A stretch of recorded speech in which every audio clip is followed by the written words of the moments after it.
뭐 그런 건 아니지만 똑같은 불상이 수도 없이 있잖아요. 그리고 여기가 만불사인 이유가 아시는 분은 이미 다 아시겠지만 불상이 10,000개 있다고 만불사였지 싶어요. 양산형 불상이죠. 우리 각자 개인이 이 수많은 불상들이랑 같아서 사실 오늘 오는 길에 팀장님 잠깐 뵙고 왔거든요. 그 이야기가 나와요. 바로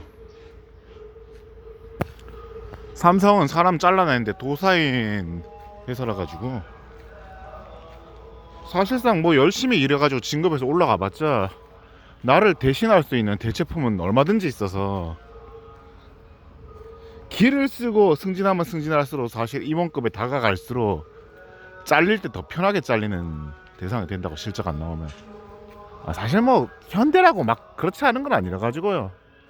노조에서나 잘 못 잘라내지. 우리 아버지가 중공업에서 정리당해서 나오신 것처럼 어느 기업이나 다 똑같아요. 기업이 커지면은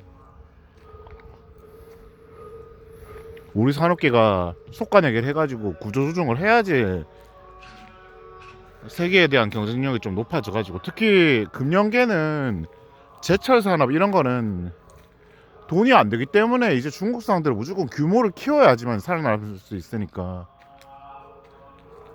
그런 것 때문에도 하나오션이랑 현대중공업인가 니포조선 둘이 결합하는 것도 전 세계에 허락을 맡아야지. 뭐 미국 독과점법 이런 거에 안 걸려가지고 인수합병 못한다 뭐 그런 소리도 있는 것 같대요. 정확하게는 모르겠지만 정확하게는 대한항공이랑 아시아나가 좀 그런 관계였죠. 인수합병을 해도 되냐 안 되냐 이런 걸로 해외 그렇게 미국에서 미국 경지계에서 허락을 해야지만 합병할 수 있는 그런 거. 독과점 기업이 돼버리면 그때부터는 혼자서 이익을 다 쓸어가서 시장을 교란하는 존재가 되니까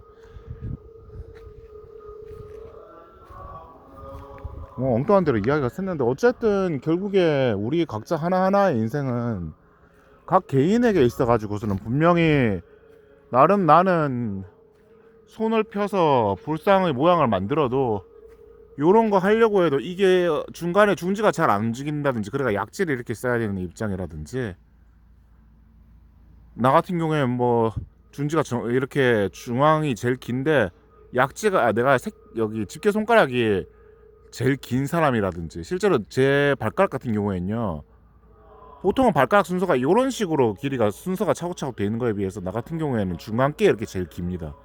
그런 발도 있어요. 각자 그렇게 개성이 있는 존재이긴 한데,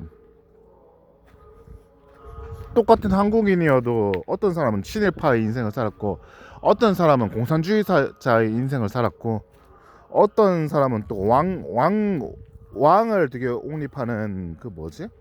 군왕주의자? 절대왕정을 신봉하는 그런 사람으로도 살고, 지 꼴리는 대로 지 이익 따라가지고 결정하는 거는 하는 거에 따라서 자기 삶이 각자 달라지긴 하지만 공통점은 있거든요. 이익을 따라간다. 사람은 이기적이다. 자기밖에 모른다. 아마 불교에서 말하는 인생사를 그 지옥처럼 보는, 결국에 죄를 지었기 때문에 극락으로 올라가지 못하고 환생해서 다시 인간 세상에 다시 태어나게 되는, 인생에 다시 떨어지는 이런 벌을 수도 없이 계속 반복해서 덕을 끝까지 정말로 부처님 보시기에 완벽한 덕을 쌓은 경우에만 죽고 살아는 이 굴레에서 멀어져 가지고 극락으로 올라가 버리는 그런 내용이 불교 내용이 있잖아요. 현세로 돌아오죠. 해서 각자 사람의 삶은 다 똑같은 걸 알고 있기 때문에 어떤 면에서는 대기업에서는 조직이라고 하는 게 그런 식으로 사람을 솎아내기를 할 수밖에 없는 것도 이해는 하긴 해야 돼요.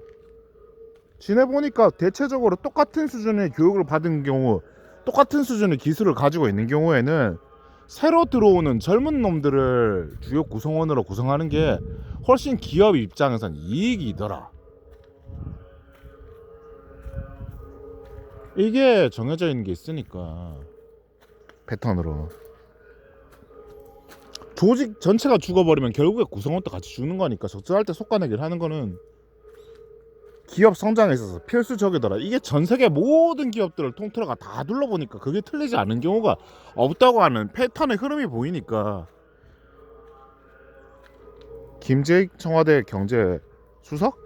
이런 사람이 이런저런 것들을 자기가 배워왔던 거 나라를 경영하면서 그걸 전두환한테 주장해가지고 다 승낙받고 추진했던 일처럼 모든 기업들이 결국에 살아남는 기업은 다 그런 길을 선택할 수밖에 없던 거거든요. 그런 통제되는 규칙 안에서 벗어날 수 있는 개인은 존재하지가 않습니다. 사실 거기서 완전히 벗어날 수 있는 사람은 존재하지 않아요. 그 흐름을 이제 꺾으려고 하면 보통은 지가 황제가 돼버리고 더 이상 자기를 위협할 수 있는 사람이 생기지 않도록 올라오는 족족 나보다 잘난 놈이 보이면은 집단을 규합하면서 노조 만들 수 있는 놈이 보인다 싶으면은 그때 족족 대가리 쳐내버리면서 잡초가 아예 못 자라게 나만 되게 나무가 혼자서 나만 자라가지고 이 주변에 그늘을 왕창 크게 만들어서 주변에 있는 다른 나무들이 다 죽어버리게 하고 나니까 이제 내보다 큰 나무가 여기 들어올 일이 없더라. 이래 안심하고 있으니까 이제 중국 같은 거대한 공룡이 들어와가지고 우리를 다 뒤엎는 건데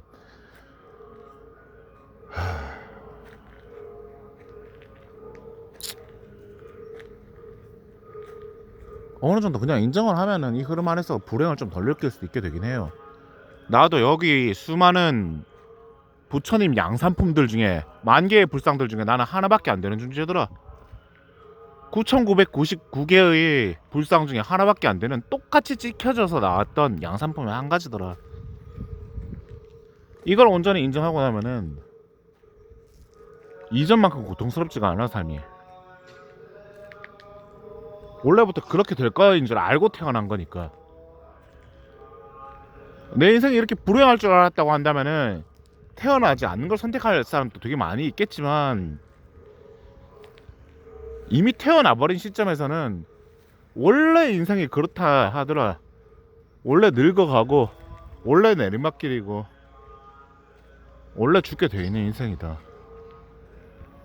원래 경쟁에서 뒤쳐서 내려가게 돼 있다. 내가 우사인 볼트가 돼가지고 세상의 최정점을 찍었지만 그럼에도 불구하고 늙는다는 거는 막을 수가 없어서 내 다음엔 더 젊은 놈이 더 잘 뛰는 놈이 올라오면은 결국에 나도 정상에서 물러나게 되더라. 왜냐면 나도 아무리 잘나봤자 이 많은 양산품들 중에 하나일 뿐이니까. 나는 사회의 부속품이지 특별한 존재가 아니고 나는 수많은 사람들이 가지고 있는 비슷한 경험을 가지고 있는 흔해 빠진 양산형 드라마의 엑스트라의 한 사람일 뿐이지 딱히 주인공도 아닐 뿐더러 내 드라마라고 하는 게 내 드라마로만 있는 게 아니라 한 해에도 수없이 넷플릭스부터 전 세계에서 쏟아지는 그 많은 드라마들 중 어느 한 나라의 인기도 그렇게 끌지도 못하고 시청률 1%도 못 뽑아낸 이름 없는 어느 한 드라마의 엑스트라에 불과한 존재다. 다른 사람들도 다 그렇게 산다. 내가 특별할 거 없다. 나라는 존재는 확고하게 존재하는 존재가 맞지만 내가 가지고 있는 기억들은 나만이 가지고 있는 나의 특별한 기억은 맞지만 그 기억 안에서 나를 특별하게 해주던 거는 내 부모부터 나를 스쳐간 사람들, 여기 스쳐가는 수많은 불상들이 여기 딱 자리 잡고 있는 나라는 존재의 배경이 되어줬기 때문에 내가 여기서 안심하고 마치 내가 주인공인 것처럼 착각하면서 이렇게 제일 앞에 서 있는 놈이 될 수가 있다고. 근데 사실은 반대편을, 이 삶의 반대편을 바라보자면은 내가 제일 앞에 있는 게 아니라 제일 뒤에 있던 꼴찌이기도 하더라. 윤회의 순환 고리 안에서는 제일 앞에 있는 존재지만 동시에 제일 마지막에 있는 존재다. 나는 정말 아무것도 아닌 존재라고. 전체 안에 소속되어 있기 때문에 유의미하지. 나 하나만 두고 보자면 아무것도 아니라고. 이걸 완전히 깨달은 상태에서 내 안에 끊임없이 체득해서 내 죽는 삶까지 계속 반복해서 그걸 실천하고 살아가면은 불교 입장에서는 아마 이 사람은 드디어 극락에 들어가도 되는 사람으로 분류를 받아서 늙어 죽을 때까지 연불 외면서 스스로 반성하고 주변에 선행을 베풀다 보면은 마침내 죽음으로 행복에 이르게 될 겁니다.